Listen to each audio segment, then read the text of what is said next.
At yun nga mga abel, good morning, good morning, good morning sa inyong lahat. At araw ng Sunday na naman ngayon, abangan na naman ng mga ibon natin galing Ilagan, Isabela. So yun nga, release point natin is Ilagan. Then pinakawalan ng ibon natin ng 7:40. Kasi hinintay pa daw na lumabas yung araw.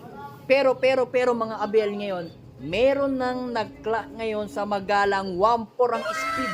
So ngayon possible ang tutulin ng ibon dahil parang tailwind ng hangin ngayon kasi mahangin na. Kita nyo panahon mga abel. Kanina medyo maulimlim ngayon. Kita nyo, pansinin nyo mga ano ko. Mahangin. Talagang doon sa tindahan ko kanina, sobrang lakas ng hangin. Halos lipa rin na yung tent namin mga abel. So ngayon, nakapag-ready na ako ng ihi ng palakamay, kulugo. So aabangan na lang natin yung dalawa nating ibon na contender natin na si Peter C. Bali magkano yun magpinsan buo Peter C. At saka si Litar na Peter C. Yun mga abel. Pero may nag-clock na sa sa magalang. Ang tulin 1.4. So yun, ready na naman yung ating ating loop. Ayun umiinom na sila. So hindi pa ako nagpapakain mga abel. Ang pinakain ko lang is yung mga breeder natin dito. Yan mga abel. Ito lang yung mga pinakain natin. Pero ngayon, mag-aabang-abang na tayo. Baka bigla sumulpot bigla yung ibon natin. Hindi natin kasi masasabi. Kasi may nag-clock ng magalang patulak kasi yung hangin. Kaya kailangan antabay tayo. Tingnan natin maigi yung datingan ng ibon natin. Tara, samahan nyo na ako. So ito mga abel, dumating isang ibon natin kaso cut off na mga abel. Oh no! Mukhang na wrong way lang mga ibon natin mga abel. Yan, dumating yung ibon natin na si Litar. Mukhang wrong way lang. Aray ko, sayang. Cut off yung ibon natin mga abel. Ano oras na ba? 2:22 na. Cut off, aray ko. Diyos ko. De mga abel, sobrang lakas ng hangin mga abel. Sayang na sayang lang talaga. Gagaling ko lang sa CR Ayan, yung ibon natin. Ayan.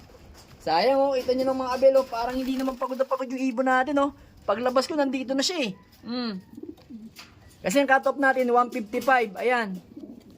Ito yung ibon natin, isa. Wala si Peter C. Aray ko. Sayang.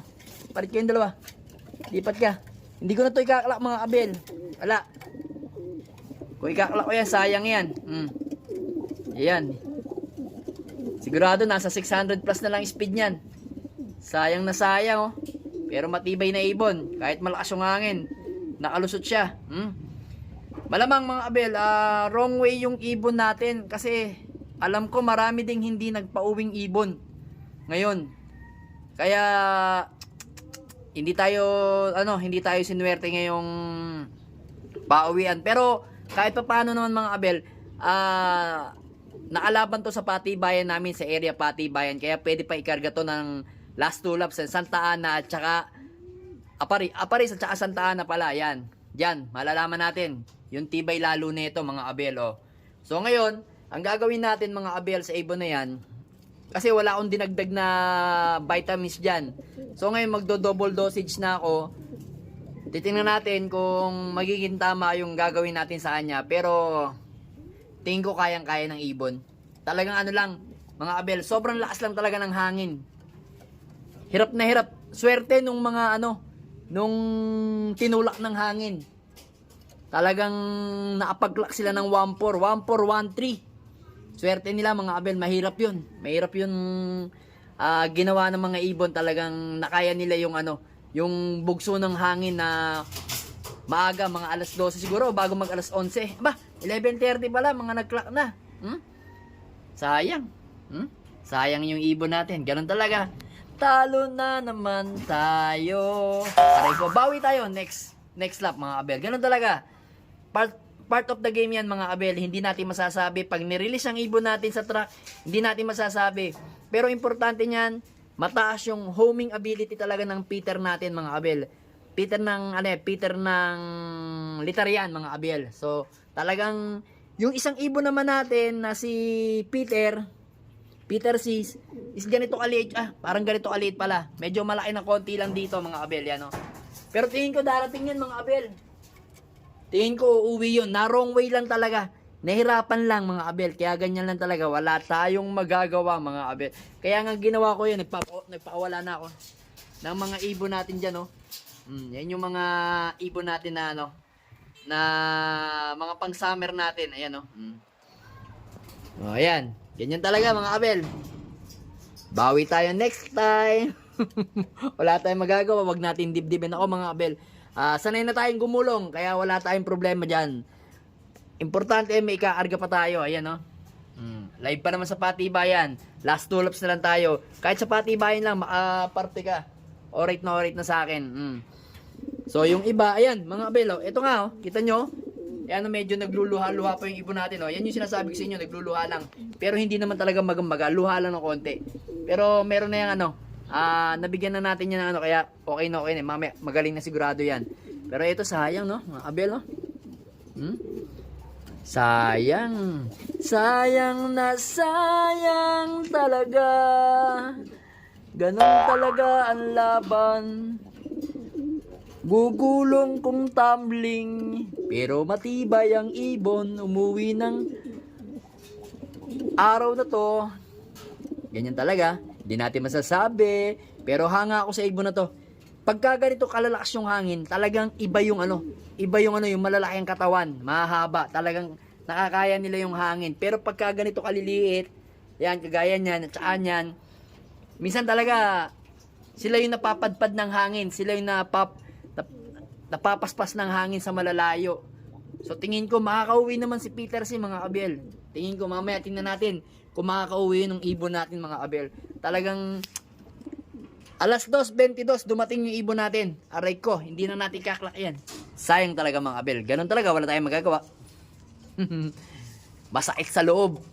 Sa bagay ito, hindi ito naki-entry sa maraming kategorya, pero siya pa umuwi.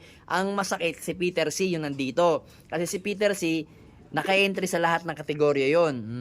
Talagang giba ang mundo. Giba. Pinaasa lang tayo. Aray ko. Para sa akin mga abel, hindi naman kasalanan ng ibon yung hindi siya makauwi kasi talagang malakas lang yung hangin. Yun lang sinasabi ko mga abel. Sigurado naranasan din ng ibang panser yan ngayon na malakas yung hangin, maraming nahirapan ding ibon. Sigurado durug na durug din yung ibang ibon na hindi nakauwi. Kung nakauwi man parang ganito. Ayan no. Ito hindi siya durug. Alright naman siya. Oh. Parang hindi man umano yun. Parang nag-ranging lang oh. Talagang gano'n lang talaga. Hindi natin masasabi ang karera. Yun. Nagpaputok na naman ng mga ano dito. Ng mga tayo dito. Boga. Yan. So yan. Talagang ganyan mga abel. Wala tayong magagawa. Okay naman yung ibon. Recover na lang natin to. Minom naman siya ng ihi ng palakang may kulog eh. Kaya ano. Pero tingnan nga natin mga abel. Ito mga abel. Tingnan natin yung isang ibon natin na umuwi. So okay naman. So, hindi naman siya durog mga abel. O, kita nyo. Yan ha. Natural lang yung katawan niyang ganyan. May mahahawakan kayong buto dito sa kanya. Ano. Bangkain lang to ng konti. Pero hindi naman siya, mga abel, hindi naman siya pagod. Talagang ano lang to. Na wrong way lang tong ibon na to. Pakitaan mo kami sa paparating na ng Apari at saka Santa Ana mga abel. Tingnan natin ha. Galingan mo litar ha. Alam ko, kaya mo yan. Talagang na wrong way ka lang dahil malakas yung hangin mga abel. Pero okay pa rin yung ibon natin mga abel oh. Still. Yan. Kaya nito, sigurado. Kaso talagang ganun. Hindi na tayo makakaparte sa super set. Wala na tayong pag-asa sa super set sa overallan. Ang pag-asa na lang natin yan is yung mga kategorya na papasukan uli natin by Tulops, yung Apari at sa Santa Ana. Doon na lang tayo mag-aalat chamba mga abel. Huwag kayong mag-alala habang may ibon, may pag-asa tayo mga abel. Ganun talaga. Minsan talaga hindi na aayon sa atin yung naaayon sa atin yung pagkakataon. Pero kahit papaano, nakaparte naman tayo sa sa fundraise. Pang 10 over. Nakakuha rin tayo ng 2K mga abel. At least hindi tayo hindi tayo donate lang ng donate, at least nakakabig din tayo. Pero ganoon talaga, nag-entry din na naman tayo, wala din. Nga. Bawi rin lang. At least, hindi naman lahat kinuha natin sa bulsa. At least, binawian naman tayo ng ibon. So, ganoon lang talaga mga abel.